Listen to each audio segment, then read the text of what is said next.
प्रधानमंत्री नरेंद्र मोदी आगामी कुछ दिनों में हिसार पर दौरे पर आने वाले हैं, जिसे लेकर बीजेपी के प्रदेश अध्यक्ष मोहन लाल बड़ौली ने शनिवार को मीडिया से बात की, जिसमें उन्होंने पीएम मोदी के कार्यक्रम के साथ साथ बीजेपी के कार्यक्रम की भी जानकारी दी।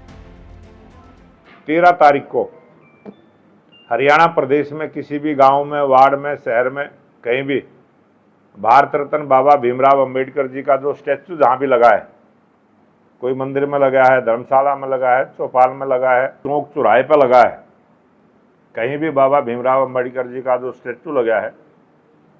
13 तारीख को दोपहर के बाद भारतीय जनता पार्टी के कार्यकर्ता वहां स्वच्छता अभियान चलाएंगे और 14 तारीख को सभी सुबह माल्यार्पण करने के बाद जो देश के लोकप्रिय प्रधानमंत्री नरेंद्र मोदी जी का 14 अप्रैल के 2 प्रोग्राम हरियाणा प्रदेश में रखे हैं और 15 जिले,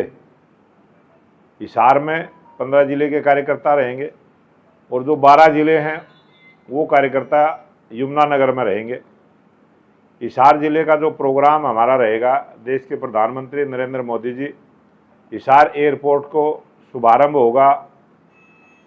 और वहाँ से उड़ान शुरू होगी। पहले वो उड़ान अयोध्या के लिए होगी,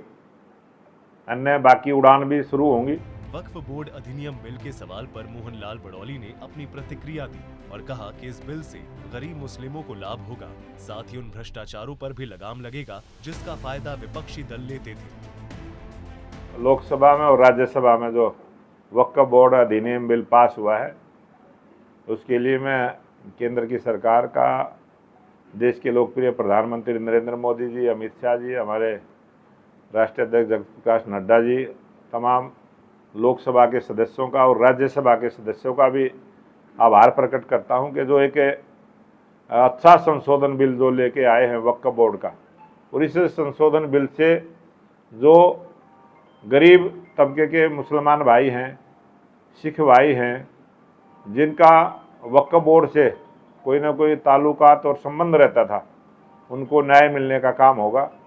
और जो वक्फ बोर्ड के माध्यम से जिस प्रकार से ज़मीनों के मामले को लेके जो भ्रष्टाचार था, उस पर अंकुश लगेगा और गरीब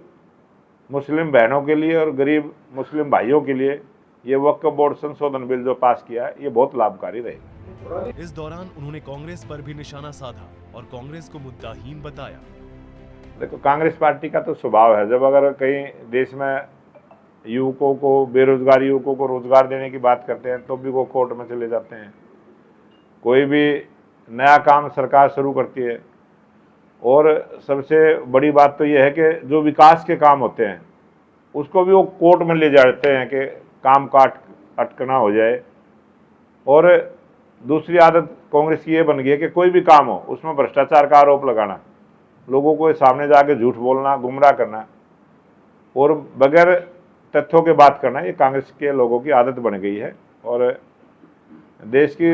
जो संसद का कानून है वो सर्वोच्च न्यायालय भी मानता है, सभी कोर्ट मानती है और संविधान के दायरे में रह के सारे काम वहाँ होते हैं। लोकसभा, विधानसभा को ही कानून बनाने की पावर है और जो कानून बनता है उसको सर्वोच्च न्यायालय भी उसको लागू करती है, सबका समान। गौरतलब है कि विधानसभा चुनाव के कई महीने बाद भी अभी तक कांग्रेस की ओर से विपक्षी नेता का चुनाव नहीं हो सका है, जिसे लेकर कांग्रेस अपने ही नेताओं के सवालों के घेरे में है। अब देखना ये है कि कांग्रेस अपने नेताओं के सवालों का जवाब कब तक दे पाती है। सूर्या समाचार के लिए रोहतक से दीपक भारद्वाज की रिपोर्ट।